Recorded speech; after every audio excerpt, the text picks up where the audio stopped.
വിശ്രമം ആരാ ആഗ്രഹിക്കാത്തത്? ഞാൻ വിശ്രമിക്കുന്നുണ്ട് ഇന്ന് ആവശ്യത്തിന്. ഏതാണ്ട് 1 മണിക്കൂറിനടുത്ത് പോയി ഇറങ്ങി. പക്ഷെ നമ്മുടെ ടീമിന് ഇന്ന് തെറ്റില്ലാത്ത പെർഫോമൻസ് അവർ കാഴ്ചവെച്ചുകൊണ്ട് എപ്പോഴും കയ്യിൽ കാശുണ്ടാവാറില്ല. ഇന്നിപ്പോൾ കുറച്ച് കാശുണ്ടായതുകൊണ്ട് ഞാൻ വിചാരിച്ചു അവർക്കൊരു കോള മേടിക്കാമെന്ന് വെച്ചു.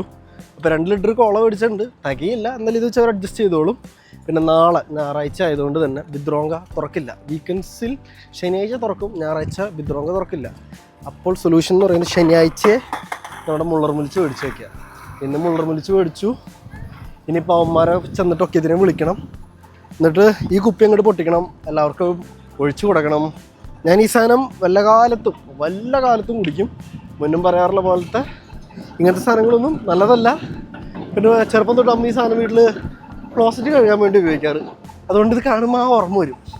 പക്ഷെ പറഞ്ഞിട്ട് കാര്യമില്ല, ഇവിടെ ഉള്ളവന്മാർക്ക് ഇതെന്ന് പറഞ്ഞാൽ ഭ്രാന്ത. ഞാൻ നിർബന്ധിക്കുന്നില്ല. അവർ എന്ത് വേണമെന്ന് ഞാൻ ചോദിക്കുമ്പോൾ അവർക്ക് ഇത് മതി എന്നവർ വാശി പിടിക്കുന്നു, നമ്മളിത് മേടിച്ചു കൊടുക്കുന്നു. അവരുടെ സന്തോഷം നമ്മുടെ സന്തോഷം. നമ്മുടെ ടീം ഹാപ്പി ആയിട്ടിരുന്നാൽ നമ്മുടെ വർക്ക് പ്ലേസ് അടിപൊളിയായിട്ടിരിക്കും. അപ്പം അത്ര തന്നെ. ഞാൻ പോകട്ടെ.